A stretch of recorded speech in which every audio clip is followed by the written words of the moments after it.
SSC ২৬ 20 days revision challenge day 2। আজকে যেগুলো target ছিল সেগুলো তো তোমরা অলরেডি স্ক্রিনে দেখতে পাচ্ছ। প্রথমেই বসে গেছিলাম সকালবেলা, যদিও সকালবেলা চলে না কারণ বেলা ১২টা বাজছিল। তখনই বসেছিলাম সেট অফ ফাংশন নিয়ে। তারপরেই ম্যাথের সেট অফ ফাংশন করা শেষে বসেছিলাম আগের দিনের ইংলিশের যে পেন্ডিং টাস্কটা ছিল সেটা, অর্থাৎ জহির রায়হান নিয়ে। জহির রায়হানের বইটাই মেইনলি পড়ছিলাম। আর তোমরা অনেকেই জিজ্ঞাসা করেছো যে জহির রায়হানে যেগুলো সাল আছে কিনা ওইগুলো মুখস্থ করতে হবে কি হবে না।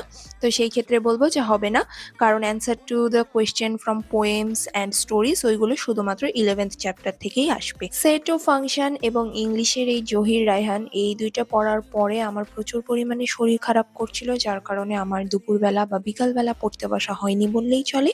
যাই হোক, তারপরে সন্ধ্যাবেলাতে ১ কাপ কফি বানিয়ে নিয়ে বসে পড়লাম 11th চ্যাপ্টার পড়ার জন্য, ম্যাথের 11th চ্যাপ্টার। যাই হোক, এরপরেই বসে গেলাম ইংলিশ সেকেন্ড পেপারে ট্যাগ কোয়েশ্চেন আর সাফিক্স প্রিফিক্স নিয়ে।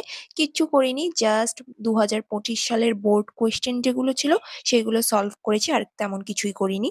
আর এরপরেই বসে গেছিলাম বাংলা সেকেন্ড পেপার নিয়ে। বাংলা সেকেন্ড পেপারে জাস্ট বইটা রিডিং পড়েছি।